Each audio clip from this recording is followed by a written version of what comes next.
గ్రామంలోని పిఎస్సిఎస్ బ్యాంకులో మొత్తం 600 మంది రైతు సభ్యులు ఉండగా 300 మంది మాత్రమే లోన్ తీసుకున్నారని సీఈఓ రాజయ్య చెప్పారు. మిగతా 300 మంది ఆ బ్యాంకులో ఎలాంటి రుణం తీసుకోలేదన్నారు.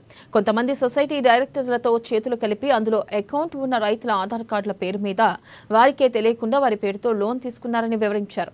వేరే బ్యాంకులో ఖాతా ఉన్న రైతులకు రుణమాఫీ కాలేదని బ్యాంకు దగ్గరికి వెళ్లి అడిగితే సొసైటీ బ్యాంకులో అప్పు ఉందని అందుకే ఇందులో మాఫీ కాలేదని చెప్పారని రైతులు వాపోతున్నారు.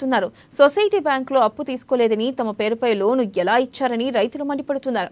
ఇక సొసైటీ బ్యాంకులో 2,50,00,000 అవినీతి జరిగినట్లుగా స్థానికులు ఆరోపిస్తున్నారు.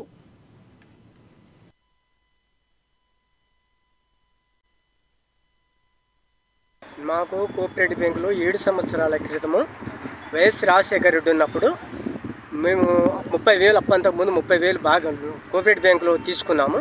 ఆ 30,000కు మాపైన అని సేవలు ఇస్తారని నేను బ్యాంకులో గొడవ చేశాము. ఆ గొడవ వల్ల మాలరాజును పిలిపించాడు. మాలరాజు పిలిపిస్తుంటే మీ మాఫీ కాలేదన్నాడు. మాఫీ కాలేదని నాది 30,000 అసలు 6,000 ఇంట్రెస్ట్, సేవలు ఇస్తారు 70,000, 8,000 ఇంట్రెస్ట్ కట్టబెట్టాడు. కట్టబెట్టినాక మేము మాఫీ అయిందన్న ఉద్దేశం మీదనే 7 సంవత్సరాల నుంచి నన్ను అడగలేదు. ఒక్కరోజు ఒక్కరోజు పిలిచి అడగలేదు. నాకు ఇప్పుడు గ్రామీణ బ్యాంకులో 1,60,000 రూపాయల అప్పు ఉన్నది. దానివల్ల నేను కోఆపరేటివ్ బ్యాంక్ మన రైతు వేదిక కాడికి యువ మేడం పిలిపిస్తే యాదగిరిని కోఆపరేటివ్ బ్యాంకులో 50,000 చూస్తుందంటే అదే సమయంలో మాలరాజు అన్నీ ఉన్నాడు. ఆ మాలరాజు ఉండి లేదు మేడం మేము 36,000 రూపాయలు కట్టించిన సేవలు ఇస్తారని మా అప్పేది కట్టించినాక ఈ కోఆపరేటివ్ బ్యాంకులో ఇవాళ మళ్ళీ అప్పు ఉన్నదని చూస్తున్నాడని కోఆపరేటివ్ బ్యాంకుల కాడికి వెళ్ళి యువ మేడం అన్నది కదా మీరు బ్యాంకులో చూసుకోండి ఈ విషయం ఉన్నది నాకు చెప్తున్నా అని ఆమె అన్నది. అనగానే వచ్చి గంగి నరసింహారెడ్డి దగ్గరికి వచ్చేటకు ఫర్టిలైజర్ షాప్లో గంగి నరసింహారెడ్డి ఉన్నాడు. పటేల గిట్ట సంగతాన్ని మేము ఇద్దరం చెప్పినాము. చెప్పగానే చైర్మన్ ఉన్నాడు.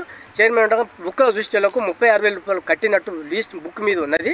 కట్టలేదని మళ్ళీ తీసుకున్నామని మాలరాజు మీద నా మీద కానులు చూపించి అదే గ్రామీణ బ్యాంకులో నాకు 1,60,000 అప్పు ఉన్నది కాబట్టి దీని విషయంలో 50,000 కోఆపరేటివ్ బ్యాంకులు ఉన్నది కాబట్టి దానివల్ల సుధా నాకు కోఆపరేటివ్ గ్రామీణ బ్యాంకులో నాకు మాఫీ కాలేదు సార్. ఇది నాకు మా ఊరు లెవెల్లో ఉన్నప్పుడు మా గ్రామ నిడిగొండ వాళ్ళు మాకు అన్యాయం జరుగుతున్నది కాబట్టి బ్యాంక్ రాజయ్య అన్యాయం చేస్తున్నాడు.